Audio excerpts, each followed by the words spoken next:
आप सबका हमारे इस YouTube चैनल में हार्दिक स्वागत है, अभिनंदन है। और ये हम लोग देखते हैं ज्योग्राफी का एक टॉपिक, बहुत ही इंपॉर्टेंट टॉपिक है। उसका नाम है माउंटेन बिल्डिंग, यानी पर्वतों का निर्माण। जैसा कि आप जानते हैं कि हमारी पृथ्वी पर बहुत ही ऊंचे ऊंचे गगनचुंबी पर्वतें हैं। उन पर्वतों में जैसे बात आती है हिमालय पर्वत की, बात आती है रॉकी पर्वत की, या बात आती है एंडीज या एटलस या आल्प्स। तो इस तरह के जो भी पर्वतें हैं, गगनचुंबी पर्वतें हैं, उन पर्वतों का निर्माण आखिर कैसे हुआ, उन्हीं हम पर्वतों के निर्माण के ऊपर आज की इस वीडियो में देखने वाले हैं। जैसा कि आप देख रहे हैं, ये हमारा इंडिया है और इस इंडिया के मानचित्र में आप देख सकते हैं कि यहाँ पर आपका हिमालय पर्वत है। वास्तव में यह जो एरिया है यह अफगानिस्तान का है और अफगानिस्तान में यहाँ एक प्लेटो है जिसका नाम है पामीर का पठार। वह पामीर का पठार जिसे रूफ ऑफ द वर्ल्ड कहते हैं, तो ये पामीर नॉट है, पामीर का पठार है। और इसी पठार से देखते हैं कि यह एक फोल्डेड माउंटेन निकली हुई है जिसका नाम है कुनलुन माउंटेन, और यह हमारा है माउंट हिमालय। तो देखते हैं कि हिमालय पर्वत है। तो वास्तव में यह हिमालय हो या कुनलुन है या विश्व के कोई भी पर्वत, ये बहुत ही ऊंचे होते हैं, गगनचुंबी होते हैं। तो इन पर्वतों का निर्माण आखिर कैसे होता है, इन्हीं पर्वतों के विषय में हम लोग देखने वाले हैं। लेकिन सबसे पहली बात तो यह है कि पर्वतों की उत्पत्ति को जानने से पहले आप इस बात को जान लीजिए कि पर्वत कहते किसे। तो आप पर्वत कहलाने के लिए आपको ये जानना होगा कि समुद्र तल से कम 600 मीटर ऊंची वैसी स्थलाकृति जिसका शीर्ष नुकीला हो और आधार चौड़ा हो, तो उसे पर्वत की संज्ञा दी जाती है। आप बिल्कुल भली भांति जैसा कि आप देखिए यहाँ पर यह कोई ऊपर उठी हुई स्थलाकृति है जो हमारे सी लेवल से इसकी हाइट कम से कम 600 मीटर से, यानी कि यह कोई क्या है, कोई सागर है या महासागर है। और सागर महासागरों का सबसे पानी का जो ऊपरी लेवल होता है उसको एसएल कहते हैं, सी लेवल कहते हैं। तो यह है एसएल यानी सी लेवल। अब इस सी लेवल से अगर किसी भी स्थलाकृति को हम लोग को मापना हो, किसी भी स्थलाकृति का मेजरमेंट करना हो, तो हम लोग सी लेवल का इस्तेमाल करते हैं। अब चूंकि सी लेवल का इस्तेमाल इसलिए किया जाता है क्योंकि पानी का जो ऊपरी लेवल होता है वह हमेशा इक्वल होता है, बराबर होता है। जबकि पानी जिस समुद्र के नितल पर है वह हो सकता है कि उबड़ खाबड़ हो, इक्वल नहीं हो, समान नहीं हो। अतः अगर हम लोग निचले सी बॉटम का इस्तेमाल करेंगे, समुद्र नितल का इस्तेमाल करेंगे, तो उस स्थिति में हो सकता है कि किसी स्थलाकृति की कभी ऊंचाई ज़्यादा हो जाए, कभी कम हो जाए। जैसा कि आप देख सकते हैं कि अगर यह कोई पॉट है, यह कोई बर्तन है, और इस बर्तन को हमने क्या किया कि नीचे से इसको हमने इस तरह से पचका दिया है, इसको हमने किसी चीज से ठोक दिया है। ये एल्युमिनियम का बर्तन है, तो ये एल्युमिनियम का बर्तन की पेंदी जो है ये पचक कर उबड़ खाबड़ ऐसे हो गई है। अब अगर आप इसमें पानी भर देंगे, आपने अगर इसमें पानी भर दिया तो आप देखिएगा डियर कि पानी का ऊपरी लेवल हमेशा बराबर रहेगा, लेकिन इसका निचला जो लेवल होगा यह उबड़ खाबड़ होगा। अब सपोज मान लीजिए कि यहाँ कोई स्थलाकृति है, अगर इसका हमें मेजरमेंट करना है तो अगर हम यहाँ से अगर इस्तेमाल करते तो इसकी हाइट कम हो जाती।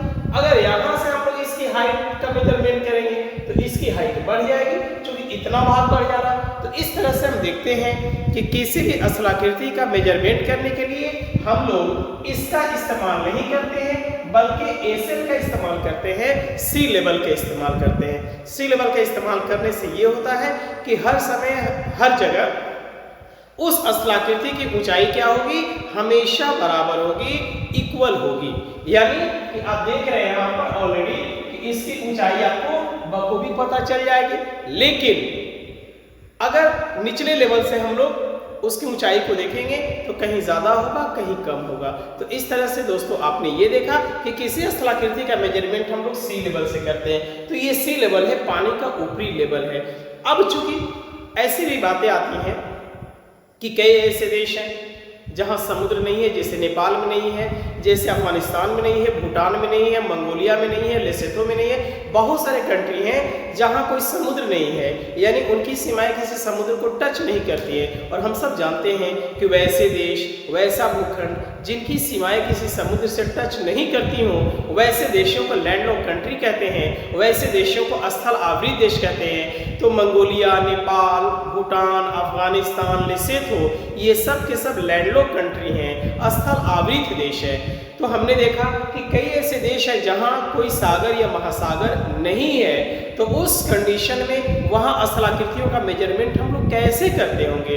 तो उस कंडीशन में वहाँ स्थलाकृतियों का मेजरमेंट हम लोग कहते हैं नदियों के जल स्तर से, यानी कोई नदी तो बहती होगी, तो अब आप कहिए कि सर नदी के पानी जो होता है बरसात के दिनों में तो बहुत ज़्यादा हो जाता है और बाकी समय में धीरे धीरे कम होता है। तो किसी स्थलाकृति का मेजरमेंट अगर हम लोग बरसात के दिनों में करेंगे किसी नदी से तो उसकी हाइट कम हो जाएगी, अन्य दिनों में करेंगे तो उस स्थलाकृति की हाइट बढ़ जाएगी।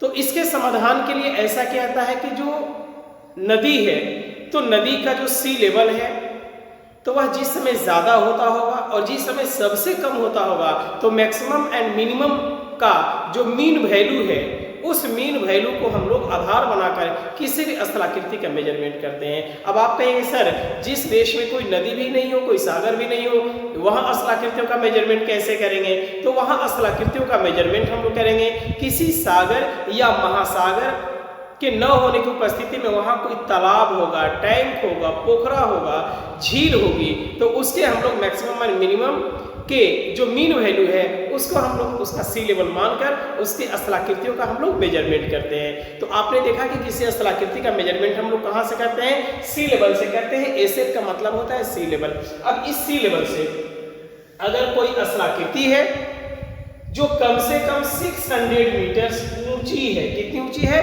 कम से कम 600 मीटर ऊंची है, और इसका शीर्ष, इसका आधार यानी इसका जो शीर्ष है वह कैसा होगा? नुकीला होगा। शीर्ष कैसा होगा डियर? इसका शीर्ष अगर नुकीला हो और आधार इसका कैसा हो? चौड़ा हो। तो अगर इसका आधार चौड़ा हो, शीर्ष नुकीला हो, इसकी हाइट समुद्र स्तर से कम 600 मीटर हो, तो वैसी स्थलाकृतियों को हम लोग पर्वतों की संज्ञा देते हैं। वैसी स्थलाकृतियों को हम लोग क्या कहते हैं? पर्वत कहते हैं। अब ये पर्वत, अब रही बात के निर्माण प्रक्रिया के अनुसार, on the basis of mechanism, निर्माण प्रक्रिया के अनुसार पर्वतों के कितने प्रकार हैं? तो सबसे पहली बात तो यह है कि निर्माण प्रक्रिया के अनुसार पर्वतों के कुल 4 प्रकार हैं।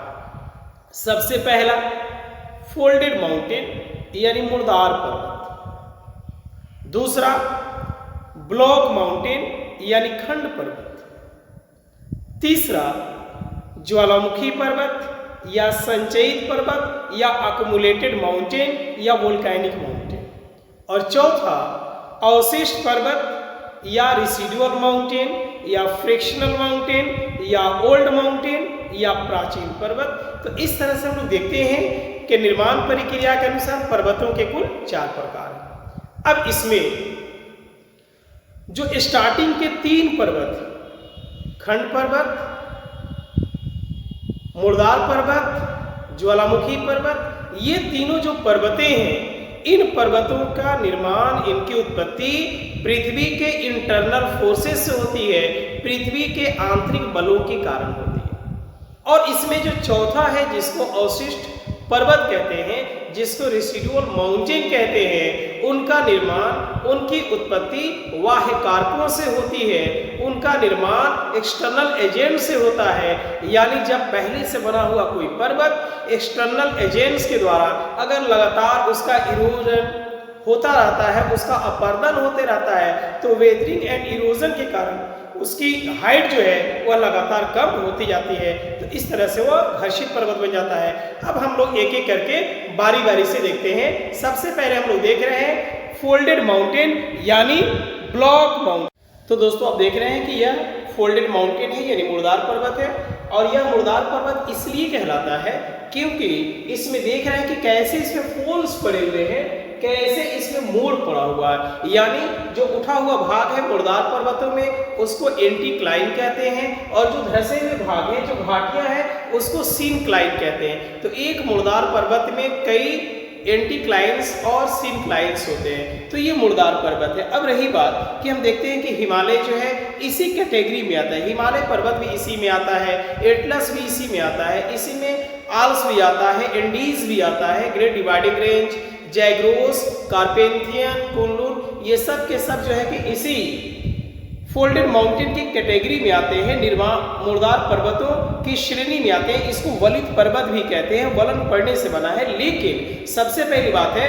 कि यह जो मुर्दार पर्वत बना इतना ऊंचा बन गया, तो आखिर ये कैसे बन गया? तो सबसे पहली बात तो ये है कि यह जो पर्वत आप देख रहे हैं पहले ऐसा नहीं था, बल्कि इस तरह से था, यानी हमारा भूखंड ऐसे था, यानी हमारी प्लेटें ऐसे थी। लेकिन जब हमारी प्लेटों में इंटरनल फोर्सेस की वजह से कंप्रेस्ड फोर्सेस काम करता है, दोनों तरफ से संकुचन बल काम करता है, दोनों तरफ से मोटिव फोर्सेस काम करती हैं, तो उस स्थिति में यह भूखंड में जब दोनों तरफ से दबाव बल काम कर रहा है, तो उस स्थिति में दबाव के कारण यह ऊपर नीचे यह उड़ जाती है। जैसे कि अगर कोई लोहे की कमानी हो, उस लोहे की कमानी को ऐसे पकड़ के दोनों तरफ से दबाव डालेंगे, तो यह मुमकिन है कि वह लोहे की कमानी या तो ऊपर उठ जाएगी या नीचे उठ जाएगी। तो इस तरह से देखते हैं कि या तो ऊपर उठ जाएगी या नीचे चली जाएगी। तो हमने देखा कि यह मुर्दार पर्वतों में ठीक वैसा ही होता है कि हमारा भूखंड जो होता है ठीक वैसा ही लचीला होता है, किसके आगे?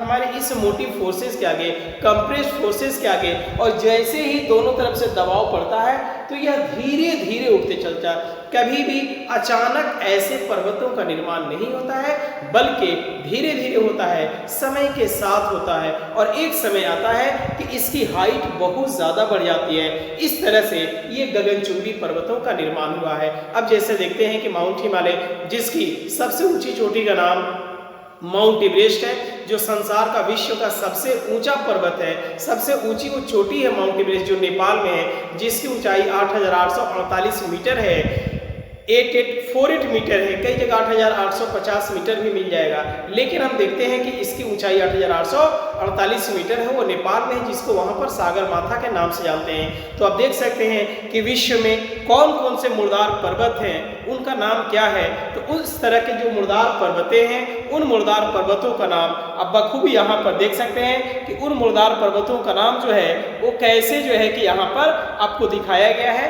तो आप देख सकते हैं कि मुर्दार पर्वतों का नाम इनका क्या क्या है। तो सबसे पहले आप देखिएगा कि हिमालय पर्वत, वह हिमालय पर्वत जो भारत, नेपाल, चाइना, पाकिस्तान में स्थित है, वास्तव में इसे एशिया में कहा जाता है कि हिमालय पर्वत की उपस्थिति एशिया में है, क्योंकि बहुत सारे देशों में है। उसके बाद देख सकते हैं कि एंडीज पर्वत, वह एंडीज पर्वत साउथ अमेरिका में है। वह एंडीज जो विश्व का सबसे लंबा पर्वत है। देखिए, लंबा का मतलब ये होता है कि उसकी हाइट उतनी ज़्यादा नहीं है, हाइट तो कम है, लेकिन उसकी लंबाई ज़्यादा है, इसलिए एंडीज को वर्ल्ड का सबसे लॉन्गेस्ट माउंटेन कहते हैं, सबसे लंबा पर्वत कहते हैं, या सबसे लार्जेस्ट माउंटेन भी कहता है, सबसे बड़ा पर्वत भी है, क्योंकि उसका विस्तार क्षेत्र बहुत ज़्यादा है। तो वह संसार का सबसे लॉन्गेस्ट माउंटेन है एंडीज पर्वत, जो साउथ अमेरिका में है। उसके बाद देखिए रॉकी माउंटेन है, जो नॉर्थ अमेरिका में है। उसी तरीक़ा से देखिए यह अफ्रीका के उत्तर पश्चिमी भागों में एटलस पर्वत है, जो कि मुर्दार पर्वत वह भी है। उसी तरीक़े से देखिए यूरोप में जो आल्प्स पर्वत है वह भी एक फोल्डेड माउंटेन है। आप ऑस्ट्रेलिया में देखिएगा ग्रेट डिवाइडिंग रेंज है, वह भी फोल्डेड माउंटेन है। अब देखिएगा ईरान में जैग्रोस पर्वत है, वह भी फोल्डेड माउंटेन है। अब देखिएगा म्यांमार में जिसका नाम यराकान योमा है, वह भी एक फोल्डेड माउंटेन है। उसी तरीक़ा से अब देखिएगा कि आपको कार्पेथियन जो हंगरी में है वह भी फोल्डेड माउंटेन है। तो आप देख रहे हैं कि बहुत सारे विश्व में फोल्डेड माउंटेन है जिनकी उत्पत्ति इसी मैकेनिज्म के तहत हुई है। और उसके बाद आप देखिएगा दूसरा ब्लॉक माउंटेन। उसके बाद आप देखेंगे ज्वालामुखी पर्वत यानी संचयित पर्वत या वोल्केनिक माउंटेन या अक्मुलेटेड माउंटेन। और तीसरा देखेंगे आप रेसिडुअल माउंटेन यानी अवशिष्ट पर्वत। लेकिन इस चीज़ को आप देखिएगा हमारे अगले वीडियो में, यानी कि पार्ट 2 में, यानी माउंटेन का ये पार्ट 1 है और माउंटेन के पार्ट 2 में आप उन पर्वतों को देखेंगे। तो आज बस इतना ही। खुश रहिए, मुस्कुराते रहिए, अपना ध्यान रखिए, अपना ख्याल रखिए। जय हिंद, जय भारत। Thank you.